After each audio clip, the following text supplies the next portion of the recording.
오늘 말씀 레위기 20장 26절 말씀입니다. 구약성경 178쪽입니다. 레위기 20장 26절 말씀.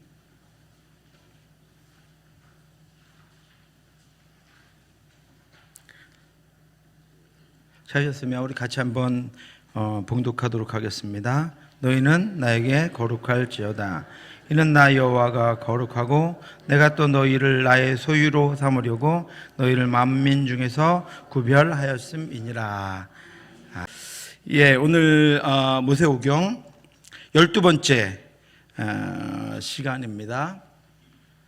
오늘은 정결 예법 규정들, 여러분 다음 주면 이제 모세오경이 끝나는데 정말 대단한 분들이에요. 모세오경은 오경 중에 레위기는 읽다가도 포기하잖아요, 그죠?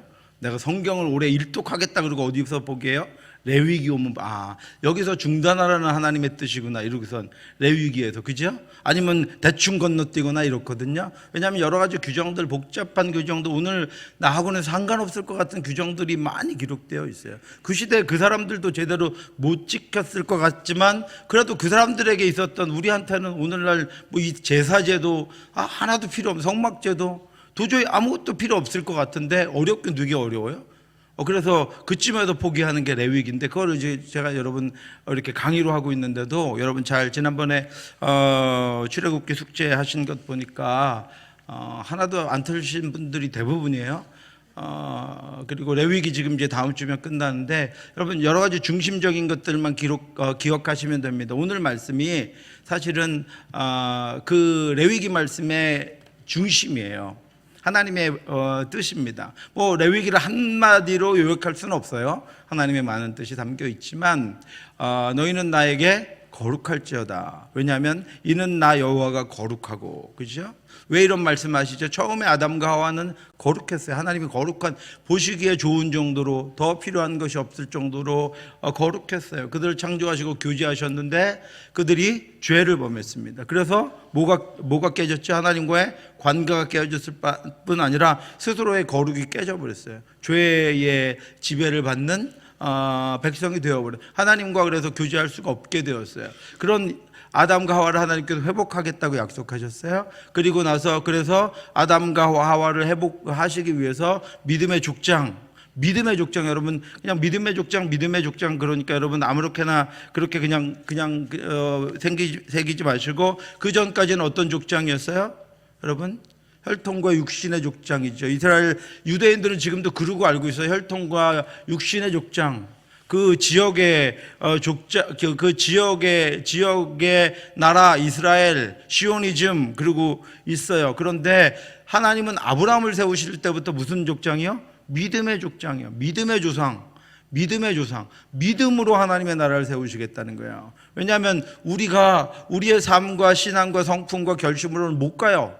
우리의 노력으로는 못 가요. 하나님은 아셨어요. 그래서 믿음으로 세우시겠다는 거예요. 뭘 믿어요? 하나님의 아들 예수 그리스도가 이 땅에 오셔서 십자가에 죽으시면서 우리 죄를 다 지시고 죽으셔서 우리의 모든 죄가 예수로 말미암아 동의서에서 먼 것처럼 옮겨졌고 우리하고는 관계없는 상태가 되었어요. 그것을 믿는 자는 하나님의 백성이 되고, 그것을 믿는 자는 하나님의 거룩하신 성품을 갖게 되고, 그것을 믿는 자는 하나님 나라, 하나님의 영원하신 나라를 소유하는 자가 된다고 말씀하신 그 말씀을 믿는 자는 구원을 얻을 것이다 말씀하신 거예요. 믿는 자는요. 그죠?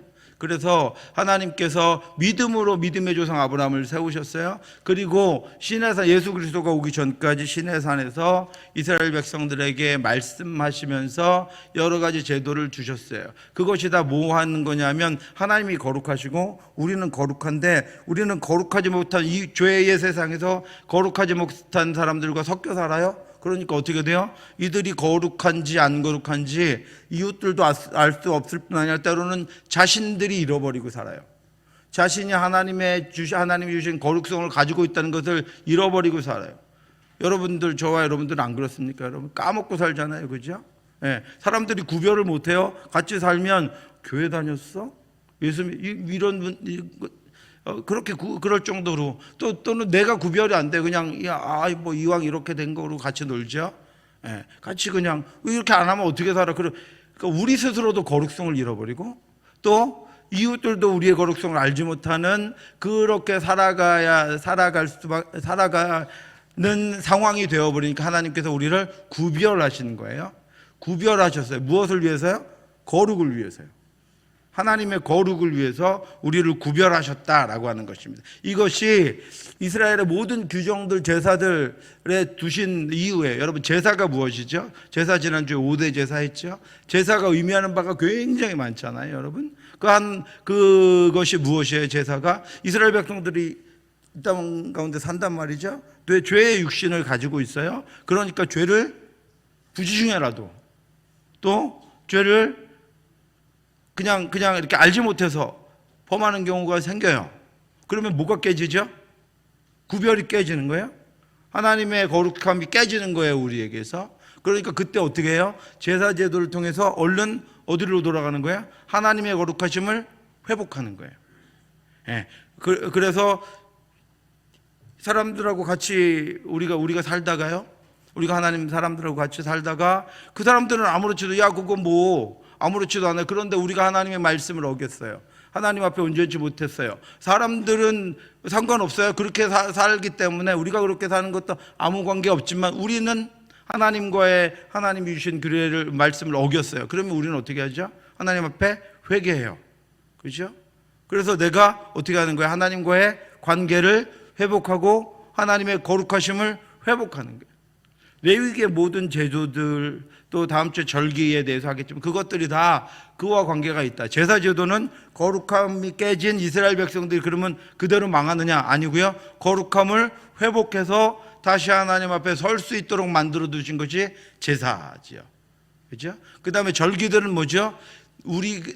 나의 주인이 내가 아니라 이방의 다른 신이 아니라 이 땅에 섬기는 것이 아니라 내 마음에 두고 있는 어떤 것이 아니라 하나님이라는 것을 나아가서 고백하는 것이 절기죠. 오늘 우리가 예배 드리는 거죠. 그죠? 그러면서 어떻게 돼요? 하나님이 나의 거룩하신 하나님이 내 주인이다. 그죠? 거룩하신 하나님의 말씀대로 우리가 살아야 하겠다. 이렇게 하나님의 거룩하심으로 구별돼서 나아가는 게 절기다라고 하는 것입니다. 그리고 하나님의 말씀에 여러 가지 규범들을 두셨어요. 그것들은 다 순결함을 지키게 하기 위한 거예요.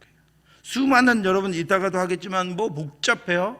그것들은 다 어떻게 하는 거예요? 하나님 앞에 순결함을 지키게 하기 위한 것이다 라고 하는 것입니다. 이찬수 목사님이 우리 교회랑 똑같은가 봐요. 헌금을 들어오면서 저렇게 하면 여러분 편안하시죠? 편하죠. 이렇게 헌금함을 돌리는 것보다 시간도 줄어들고, 그렇죠? 그리고 우리 교회는 헌금을 강조 안 하고 헌금은 그냥 알아서 하고 자율적으로 하게 하면서 헌금에 대해서 강조를 안 하고 성도들에게 부담을 안 주면서 뭐 이렇게 좋은 뜻으로 보이고 있어요. 그런데 분당 우리 교회 이찬수 목사님 이런 얘기를 해요. 그러는데 자신 안에는 여러 가지 생각이 많이 든다는 이거예요. 그런 평가는 받고 있지만 그러면 그냥 그 와중에 우리가 그래도 헌금을 이렇게 바구니를 가지고 할 때와 저렇게 그냥 헌금함에 넣고 들어올 때 헌금에 관한, 하나님께 드리는 것에 관한 성도들의 경건함이나 예배의식은 더 좋아졌는가 하는 것이죠. 더 하나님 앞에 하나님을 더 생각하고 하나님 앞에 드리는 것에 대해서 더 하나님이 기뻐하시는 마음으로 가는가 하는 것에 대해서는 의문이 있다라고 하는 것입니다. 똑같습니다, 여러분. 이런 규범과 절차, 어떤 분들은 그렇게 얘기해요. 11조 뭐 이런 것들 다 마음만 있으면 되죠. 여러분, 우리가 그런 인간입니까? 그렇죠. 우리가 그런 인간이 아닌 거는, 여러분 이 세상에서 제일 공평한, 하나님 말고 제일 공평한 사람이 누구일까요? 엄마예요, 엄마. 제가 보면 엄마가 제일 공평해요. 엄마들이 아들 셋, 우리 아들 셋 많죠. 아들 셋, 하여튼 자녀가 셋, 넷이어도 엄마가 제일 공평해요. 어떻게 공평한가요? 우리 부모님들이 엄마가 제일 공평해요. 왜요? 큰 애에게는 용돈을 얼마 줘요? 예를 들어서 5만 원을 줘요. 작은 애에게는 중학생에게는 3만 원을 줘요. 그 다음에 유치원생에게는 얼마 줘요? 3만 원 줘요? 10,000원 줘요? 평강이 얼마 안 줘요는 빼고, 일단 안 줘요는 빼고, 5천 원 주고 10,000원 줘요. 공평한 거예요. 근데 애들은 불공평해요. 엄마가. 왜요? 왜 형아는 반만 원 주고 나는 5천 원 줘요? 불공평하잖아요. 그죠? 또 형은 형대로 불공평해요. 왜 얘는 맨날 안아주고 얘는 잘못해도 뭐라고 안 그러고 나만 뭐라 그래요? 불공평하죠. 그런데 엄마는 제일 공평해요. 왜요? 아이들에게 맞게 법을 적용하는 거예요. 집에 고등학생이 있는데 우리 집은 무조건 집에 들어오는 시간 6시, 저녁 6시 잃어버리면요? 공평한가요, 여러분? 안 공평해요. 부모는 자녀들의 상황과 환경과 성품을 다 알고 있기 때문에 각각에게 공평하게 적용하는 거예요. 그게 공평한 거예요, 알고 있으면. 모르면 어떻게 해요? 똑같이 하면 되죠. 그런데 그게 오히려 불공평하죠. 우리 부모님이 그런 것처럼 하나님은 우리에게 공평해요. 어떻게 공평해요? 우리 각각 다 우리를 알고 계세요. 그러니까 이 사람에게 있는 게 나한테 없는 거예요. 왜요? 이 사람에게 없는 게 나한테 있기 때문에 그래요. 이 사람이 지금 못 가는 길을 나는 가요. 내가 못 가는 길을 저 사람은 가요. 왜요? 하나님 공평하시니까요. 나를 너무 잘 알고 있어서 내 형편과 상황에 맞게 하나님이 우리를 이끌고 가고 계세요. 다 다른 게 공평한 거예요. 왜? 우리가 다 다르잖아요. 그렇죠? 그런 하나님이, 우리를 알고 계신 하나님이 하나님의 법을 우리에게 주셨어요. 왜냐하면 우리를 알고 계세요. 우리를 그냥 두면 어떻게 돼요? 망해요, 여러분. 그냥 두면 하나님만 이런 규례나 절기나 예배, 우리 예배 없으면 여러분 스스로 알아서 경건할 것 같으신 분 손 들어보세요. 가윤아, 너네 좀 들어줘야 되는데. 없어요. 아세요, 하나님. 그래서 이런 복잡한 것들을 주신 거예요. 왜? 그거를 하면서 말씀을 보고 하나님 뭐라 그러셨나? 하나님이 이거 어떻게 하라 그러셨나? 우리가 지금 틀린 거야. 하나님이 이것을 원하죠. 그러면서 어떻게 하게 돼요? 우리가 하나님을 생각하고 하나님의 말씀을 기억하고 하나님만 한 10초라도 더 이야기하고 하나님과 함께 나아간다는 거죠. 하나님께로 나아가게 하시는 거예요. 우리를 가만두면 안 된다는 걸 하나님이 아시니까요. 예. 그래서 이런 것들을 정해놓으신 거예요. 우리를 가장 잘 아시는 하나님이. 그래서 하나님의 목적은 뭐야? 하나님 거룩하니까 하나님과 교제하는 우리가 거룩해야 돼요. 그래서 거룩하기 위해서는 이 땅 가운데 구별해야 돼요. 그래서 하나님께서 구별하기 위해서 여러 가지 제도를 두신 것이 바로 레위기다라고 하는 것입니다. 그래서 이 법이나 규정들 너무 복잡해요.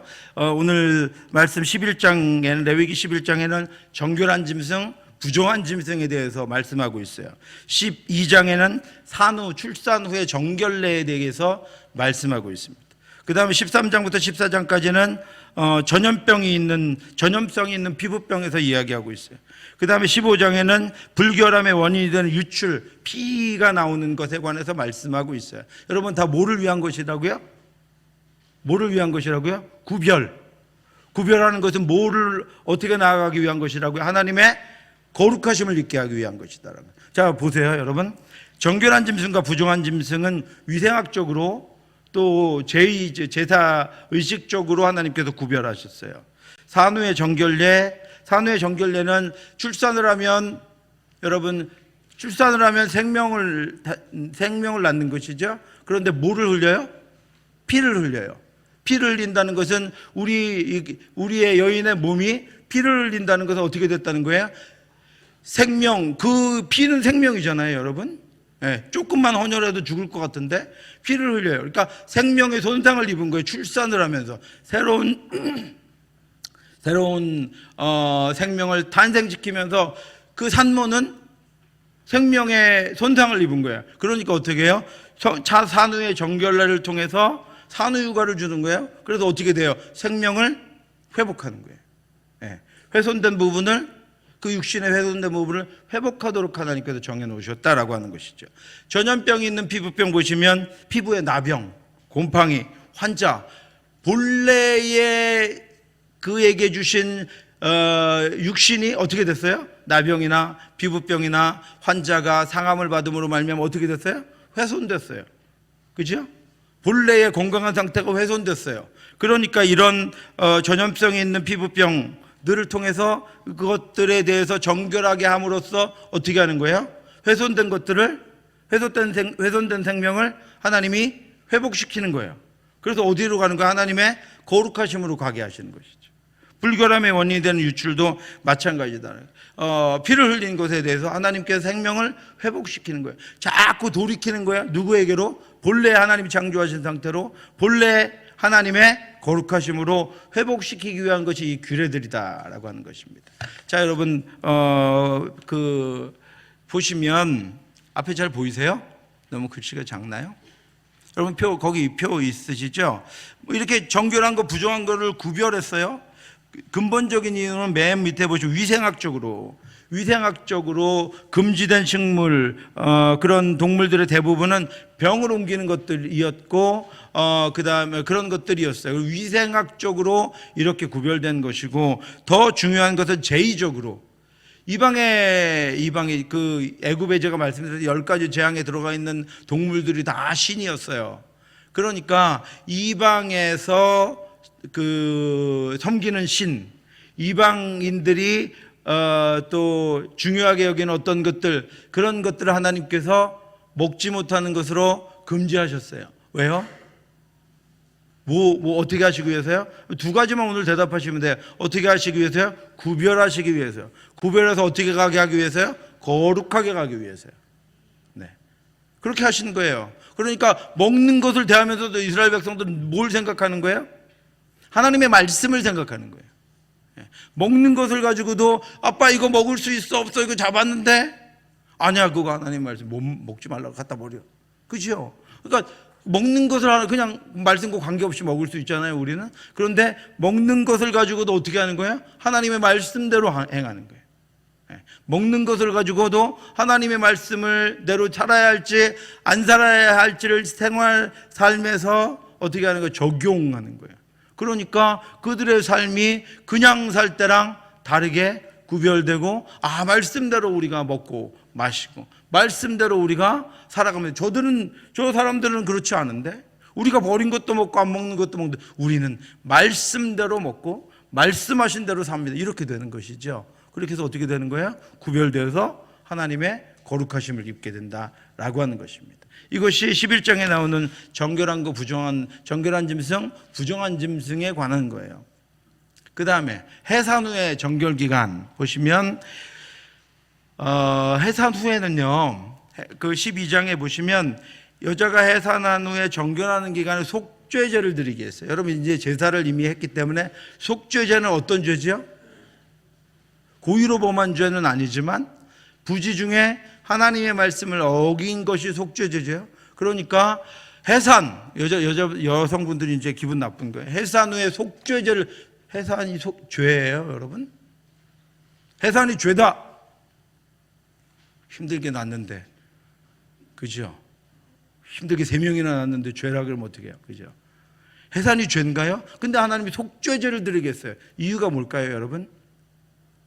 해산이 죄가 아닌데, 생명을 탄생하는 중요한 하나님의 약속 생육하여 번성하여 땅에 충만하라 땅을 다스리라 정복하라 말씀 하나님의 약속을 성취하는 건데 속죄제를 드리게 했어요. 해산 후에 정결하게 될 때. 이유가 뭘까요 여러분? 이유가 뭘까요? 생명은 탄생했지만 어떤 생명이 탄생한 거예요? 아담과 하와의 범죄로 말미암아 어떤 생명이 탄생했어요? 원죄를 가진 생명이 탄생했어요. 그죠? 죄의 결과에 생명이 탄생했어요. 그죠? 그렇죠, 여러분? 그러니까 어떻게 하는 거예요? 이 아이를 원죄를 가지고 태어나서 딴 아이들과 똑같이 태어났지만 우리 아이는 태어난 순간부터 어떻게 하는 거예요?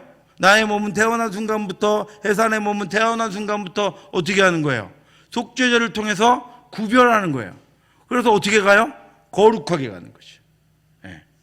그죠? 그래서 비록 똑같은 아이를 낳지만 그리스도인들은 하나님 이스라엘 백성들은 속죄제를 드림으로 말미암아 원죄까지도 회복하시는 하나님의 은혜가 그 가정의 자녀들에게 아내에게 여인에게 임하게 되는 거예요. 그리고 남자는 어떻게 돼요? 할례를 받아요. 그죠? 그래서 속죄함을 얻는다라고 하는 것이죠. 그러니까 태어나는 순간부터 하나님께서 어떻게 하신 거예요? 거룩하게 구별하시기 위해서 이 예식을 행했다라고 하는 것입니다. 그런데 여기 보시면 4절을 보시면 남자아이를 낳으면 33일을 지나야 사녀리 깨끗해진다고 하셨어요. 그런데 5절에 보시면 여자를 낳으면 그는 7일 동안 부정하니 경도할 때와 같을 것이며 사녀를 깨끗하게 되면 66일을 지나야 돼. 남자는 33일이면 깨끗하게 되고요, 속죄제를 드리고 한다. 여자를 낳으면 66일 만에 깨끗하게 된대요. 2배죠, 2배. 예, 그럼 여자로 태어나면 2배 동안, 그죠? 정결하게 하는 시간을, 그러니까 여자가 2배 더 안 정결한가요? 이것에 대해서 신학자들이 여러분 생각해 보실 수가 있어요. 남자는 33일, 여자는 66일. 남자를 낳으면 33일 동안 해산 정결례를 해야 되고, 여자아이를 낳으면 66일 동안. 불공평하잖아요, 여러분. 왜 그랬을까요? 칼빈은 이런 얘기를 했어요. 원죄가 들어오게 된 근본적인 원인이 하와에게, 여인에게 있기 때문이다. 이렇게 칼빈은 얘기했고, 또 많은 신학자들은 남자는 어떻게 해요? 남자아이는 낳고 8일 만에 할례를 행하잖아요. 그러니까 남자아이는 정결하게 되는 다른 예식이, 할례라는 예식이 있기 때문에 33일이면 되고, 여자는 할례라는 것이 없기 때문에 66일이어야 한다. 이런 해석들을 하는 이들이 있습니다. 그런데 모르는 것은 누구 마음대로 하신 거예요? 누구 마음대로 하셨어요, 이거? 하나님 마음대로 하셨어요. 하나님 우리를 어떻게 알아요? 잘 알아요. 하나님의 뜻대로 하신 거예요. 하나님의 계획대로, 하나님의 말씀. 그러니까 그런 생각이 들어도 어떻게 하는 거예요? 말씀대로 지켜가는 거예요. 그래서 그 기간을 통해서 이스라엘 백성들을 어떻게 하고요? 다른 사람들과 구별함을 통해서 어떻게 된다고요? 거룩해지도록 하나님께서 인도해 주셨다라고 하는 것이죠. 또 여러 가지 부정한 병들이 있습니다. 그래서 레위기 13장 45절을 보면 나병에 걸리면 이런 거, 피부병 이런 것들 전염되는 병들이 부정한 병들인데요.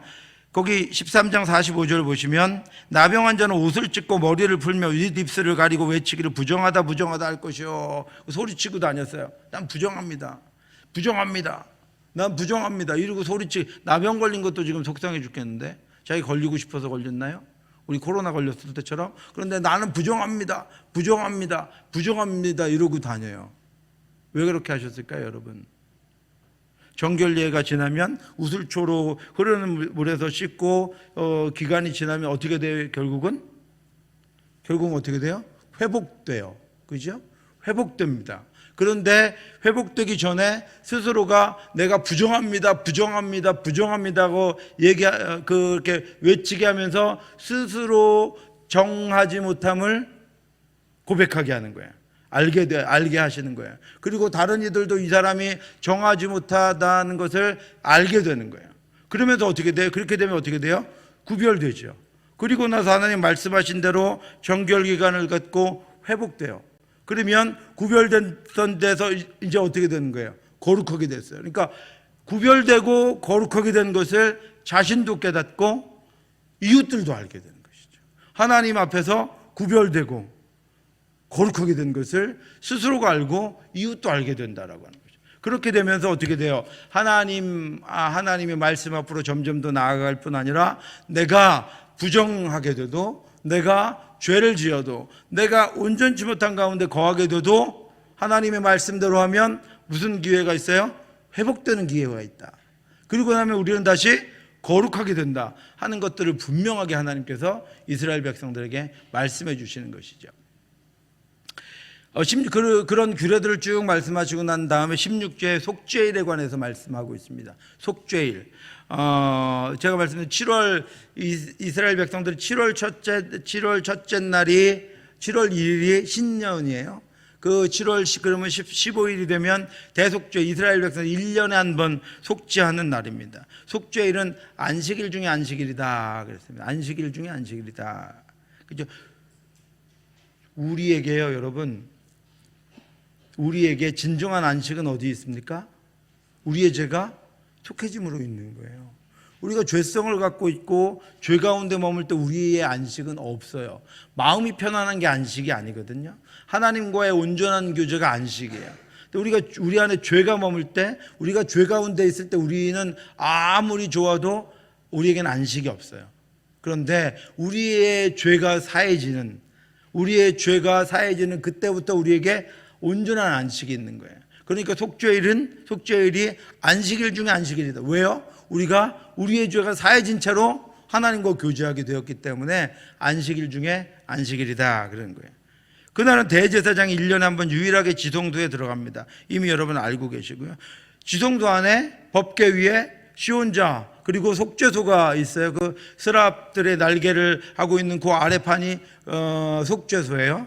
그 속죄소는 하나님이 어떻게 말씀하셔서 시온자 하나님께서 내가 거기 임하겠다. 이스라엘 백성들은 정막을 밖에서 보고 또 제사장들은 성소를 밖에서 보고 또 대제사장은 휘장을 밖에서 보면 그 안에 누가 계셔요? 하나님이 임재해 계셔요. 그죠? 그러면 속죄소라고 한 것은 죄는 누가 사해 주셔야 돼요? 하나님이 사해 주셔야 돼요. 우리끼리 야 됐어 가. 안 되잖아요. 하나님이 죄를 사해 주시는 게 온전한 죄사함이죠. 그 속죄소 안에 그 휘장 안에 법궤 안에 시온자에 계시는 하나님이 죄를 거기서 사해 주신다라고 하는 의미에서 거기가 속죄소다라고 하는 것입니다. 그렇게 속죄일을 지내도록 했는데 대제사장이 속죄일에 속죄소에 들어가는 예법이 나와 있어요. 여러분 얼마나 복잡한지 한번 보세요. 첫 번째로 휘장한 법궤 위 속죄소 앞에 아무 때나 들어갈 수 없어요. 1년에 한 번 딱 들어갑니다. 두 번째로 지성소에 들어가기 전에 숫송아지를 속죄제물로 삼고 순양을 번제물로 드렸어요. 그리고 물을 몸으로 씻고 거룩한 옷을 입었어요. 대제사장이요. 그리고 나서 자기를 위한 속죄제의 수송아지를 드려서 자기와 자기 집안을 위하여 속죄했어요. 그러니까 죄가 조금이라도 있으면 하나님이 바로 죽이시기 때문에 하나님 앞에 속죄하는 거예요. 자기를 위해서, 자기 죄를 가족들을 위해서 이렇게 속죄했어요. 그리고 나서 분향단에서 향을 가득 피워서 자신이 이제 휘장을 열고 속죄소 안으로 들어갈 거거든요. 그러니까 그 향을 가득 피워서 누구라도 그 안이 보이지 않도록 자신이라도 하나님의 임재가 있으면 만약에 조금이라도 온전치 못하면 죽임을 당하잖아요. 그러니까 향을 가득 피워서 속죄소를 가렸어요.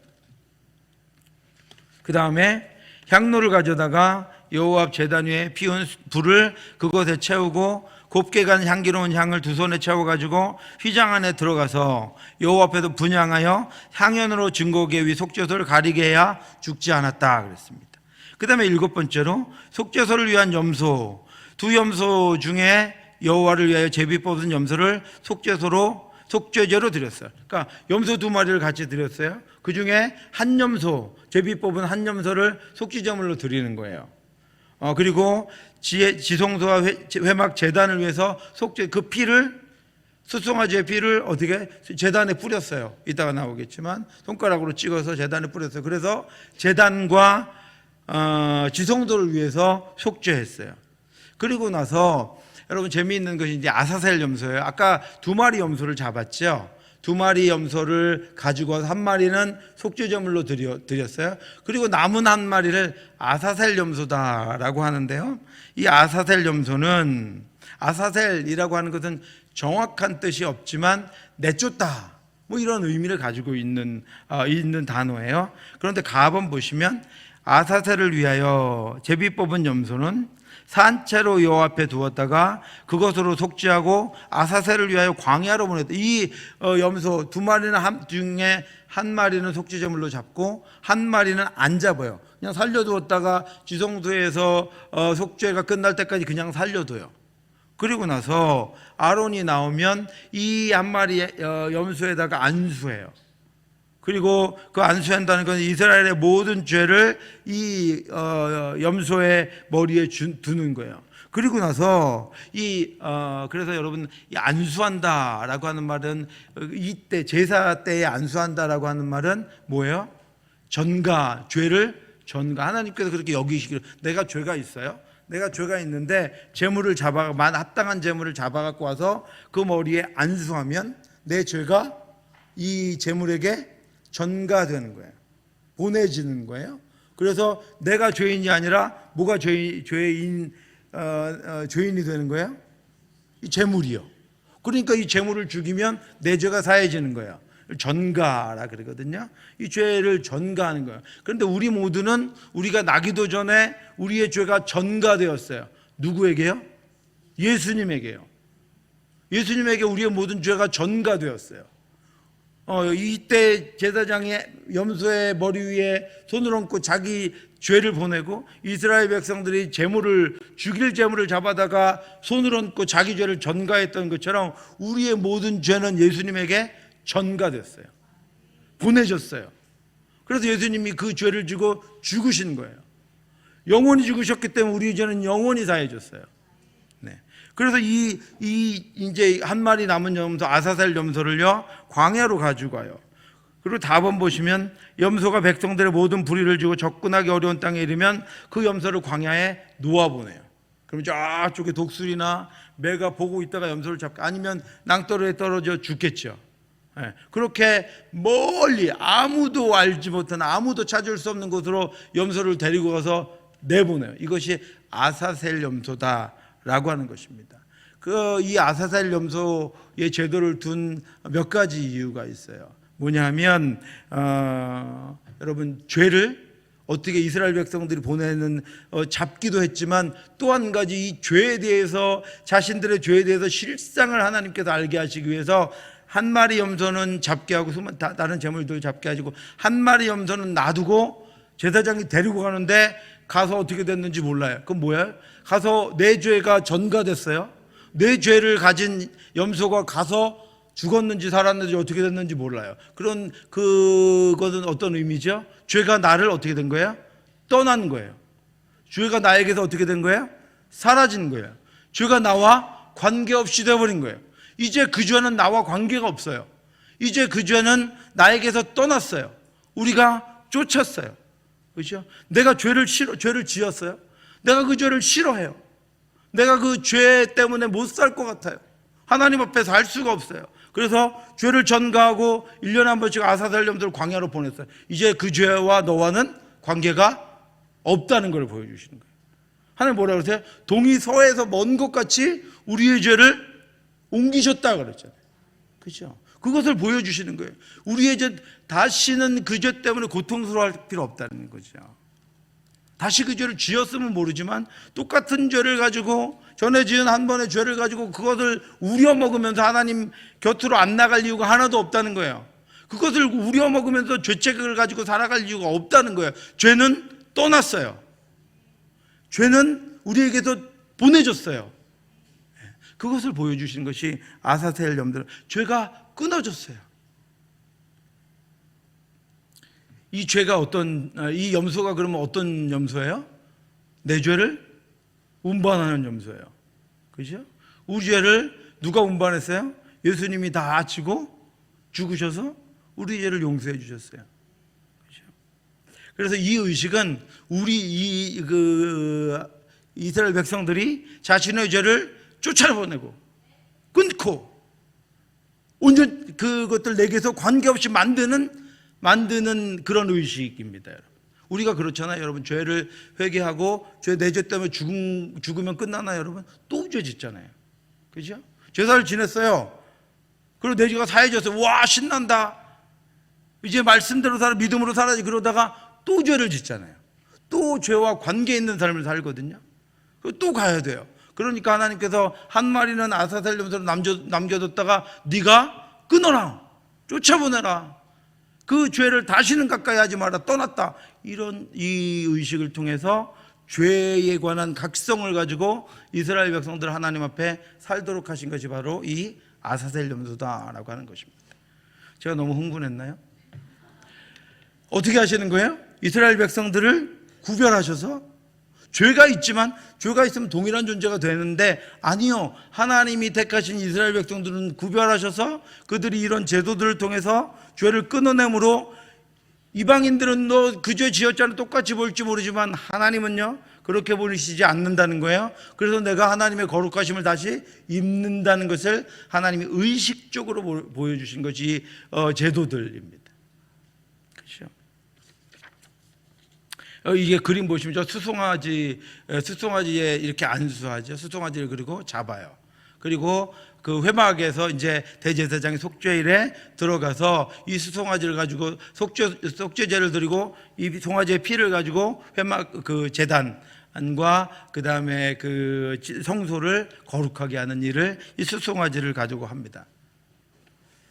그래서 이제 손가락으로 이렇게 찍어서 피를 찍어서 속죄소 그 다음에 제단에 이렇게 찍어서 7번 뿌림으로 말미암아 그곳이 거룩해졌다. 우리가 닿는 곳은 다 죄인이 닿는 곳은 다 죄로 물들어요. 그래서 하나님이 누룩을 넣지 말라고 하시는 거예요.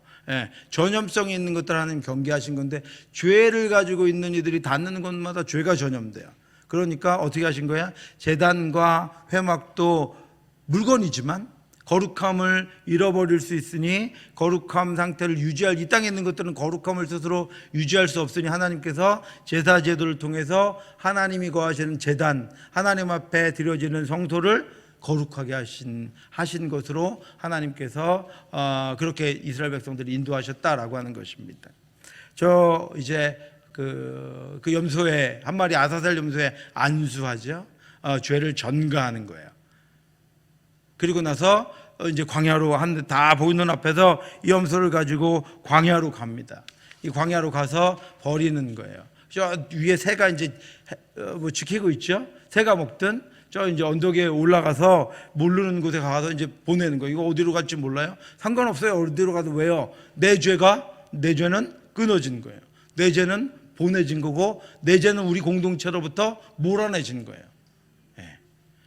그래서 이렇게 보시면 어떤 때는 일부러 있잖아요. 저런 절벽 같은데, 그래서 이스라엘의 그 당시에 절벽 같은데 가면 죽은 염소의 뼈 이런 것들이 많이 있답니다. 그러니까 그런데 떨어져 죽은 거예요. 죄가 죽은 거예요, 여러분. 죄가 죽은, 내가 죽어야 되는데 죄가 죽은 거예요. 아마 요즘 이런 제사제도가 있으면 무슨 장사를 해야 되죠? 네? 비둘기 장사해야죠. 예. 네. 송아지 장사해야죠. 아마 떼돈을 벌 거예요. 우리 교회 앞에서는 하나도 안 팔릴 거고 다른 데, 저기 다른 데. 예. 그런 것들을 통해서 하나님께서 우리의 죄를 하나님께서 사해 주셨다. 우리의 죄가 우리 스스로의 결단과 우리 스스로의 제도를 통해서 우리에게 주신 의식들을 통해서 내게서 떨어졌다, 쫓겨났다 하는 것들을 깨닫게 하시는 거예요. 뭐 하시려고요? 구별하시려고요. 구별해서 어떻게 하시려고요? 거룩하게 하시려고요. 네.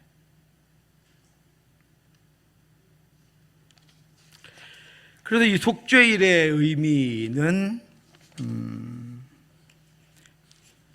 결국은 그러면서도 그것들을 이루지, 나중에 제사를 안 지냈기 때문에 그냥 이 속죄의 의미가 없어서 죄가 속해지지 않았어요.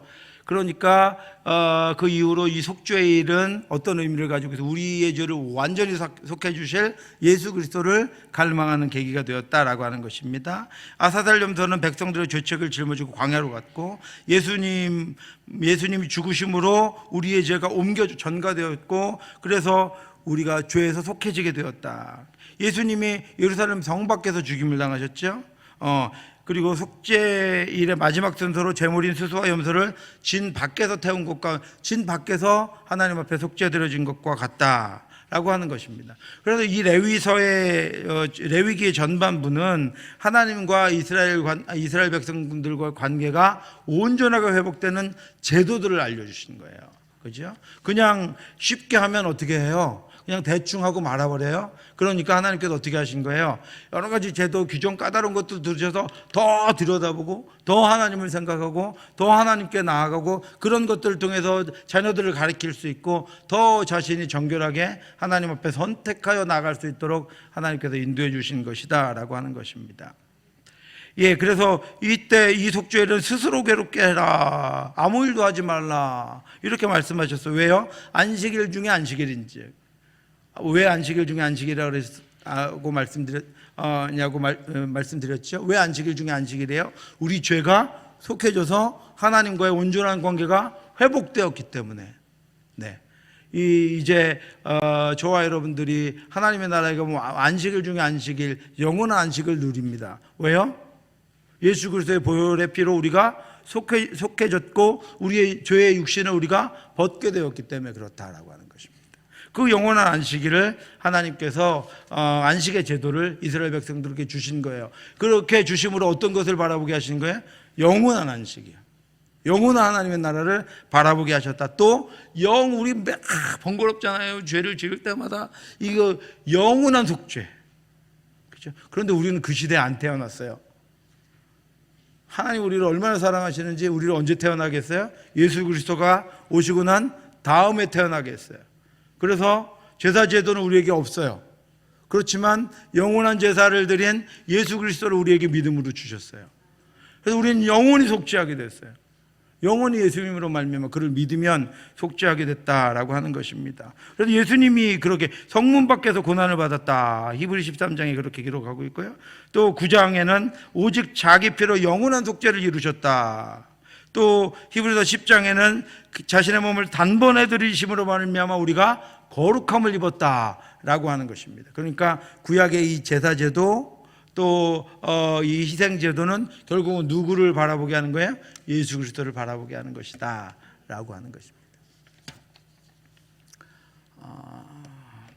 여러분 거기는 없는데 그런데요, 이 복잡하죠 여러분. 이 레위기 복잡하죠. 다음에 아마 이거 가지고 제가 여러분 시험 숙제하면 이제 거기서부터 나는 이번부터 포기 이러시는 분 계실 거예요. 그 정도로 복잡해요. 그럼에도 불구하고 여러분 잘 보세요. 우리가 입은 은혜가 얼마나 큰가. 지금 저와 여러분들이 입은 은혜가 얼마나 큰지 한번 보세요. 아론 대제사장을 통해서요, 지금 그 제사 제도는 제물을 어떻게 드렸어요? 짐승의 피를 흘려서 바쳤어요. 그렇죠? 횟수는요, 희생제사가 계속 죄를 지을 때마다 반복됐어요. 속죄 제사가요. 장소는요, 하늘 성소의 모용에 들어가는, 하늘 성소의 모용에 들어가는 것처럼 제사장들이 제물을 들고 성막 안으로 들어갔어요.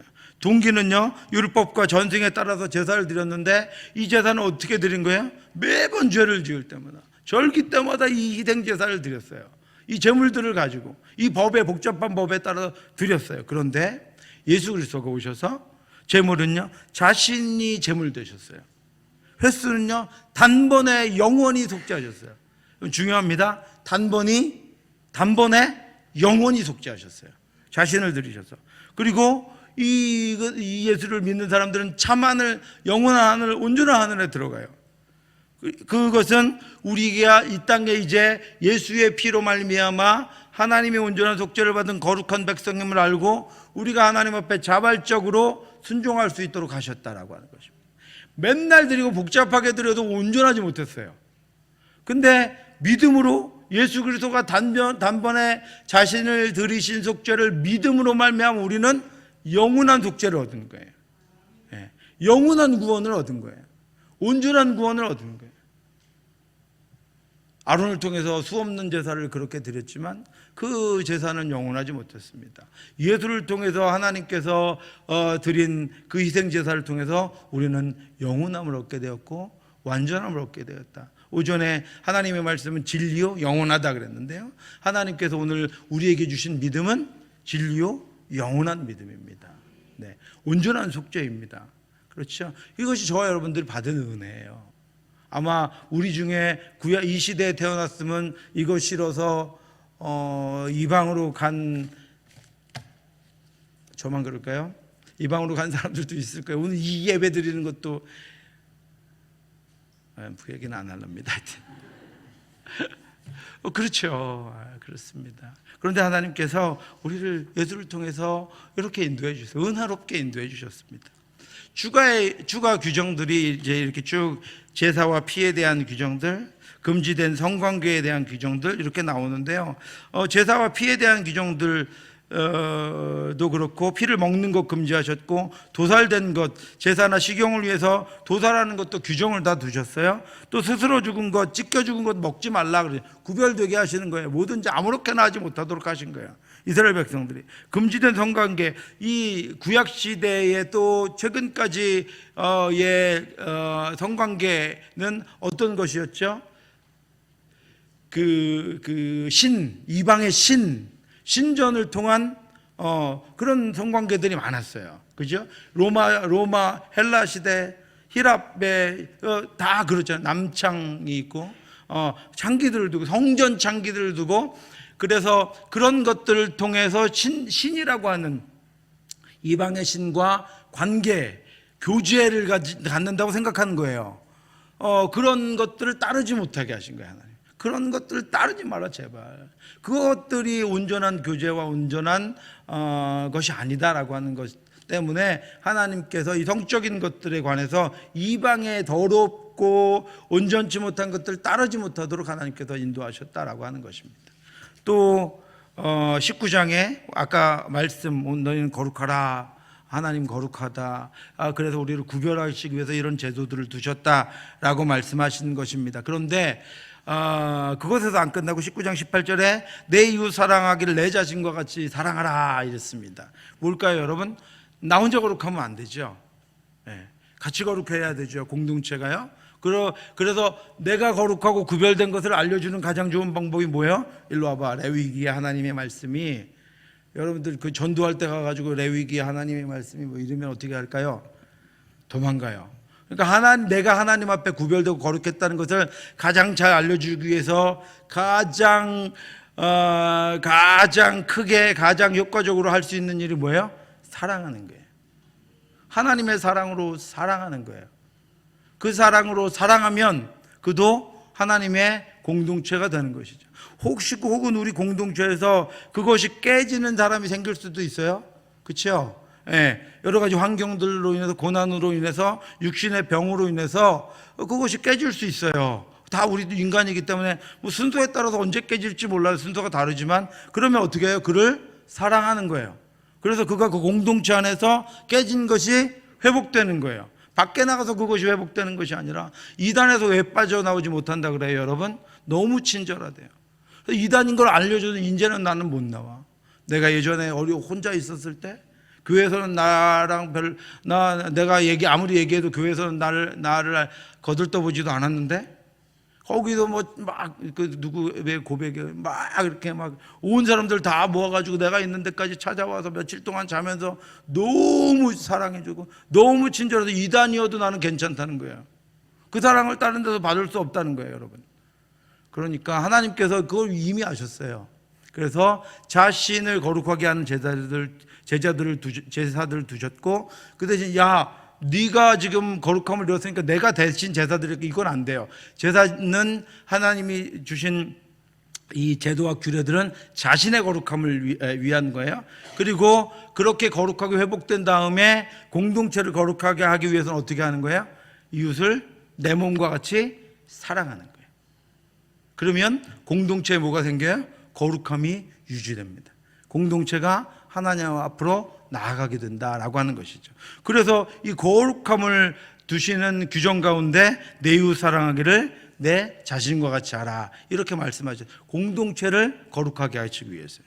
그 다음에 죄에 대한 여러 가지 규정들을 두셨습니다. 우상숭배, 성적인 범죄, 가나안 족속의 풍속을 따르지 말고, 이런 규정들을 지켜야 되는 이유에 관해서 말씀하셨어요. 이유가 뭐죠?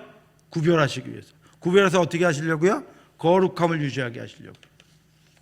그 다음에 제사에 관한 규제들도 두셨어요. 21장, 22장에. 이것도 뭐라고요? 구별해서 거룩하게 하시기 위해서.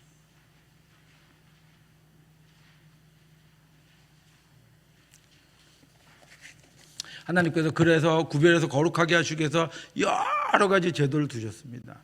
그러면 여러분, 금 집에 많이 가지고 계시죠? 금. 24K 아니면 뭐죠? 이미테이션 이런 거 말고 금 가지고 계시죠? 금이 비싼 금은 어떤 금이에요? 송장님한테 여쭤봐야 돼. 비싼 금은 어떤 금이에요? 순도가? 니네들이 어떻게 알아? 순도가 높은 금이 비싼 금이에요. 그죠? 순도가 높으려면 어떻게 해야 돼요? 정제를 많이 해야 되죠.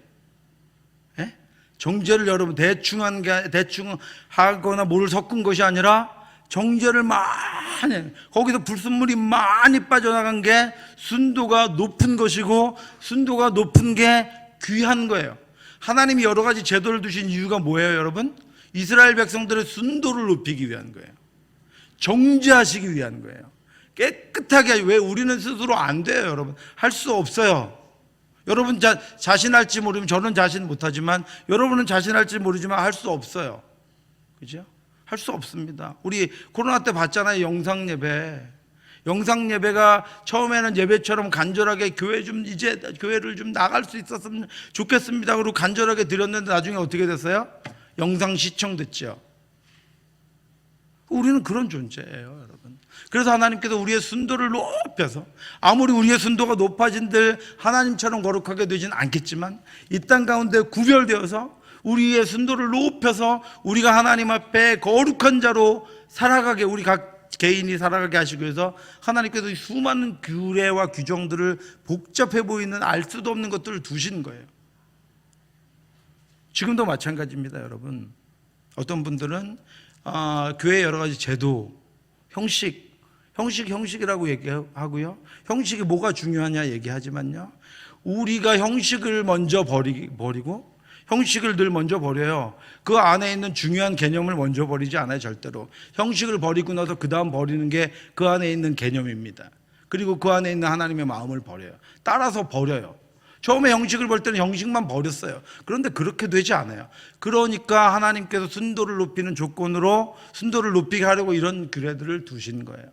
너무하신 것 같고 복잡한 것 같고 불편한 것 같지만 그렇게 하신 것이다 라고 하는 것입니다. 그래서 우리 자녀들을 훈련할 때는요, 그렇게 훈련해야 돼요.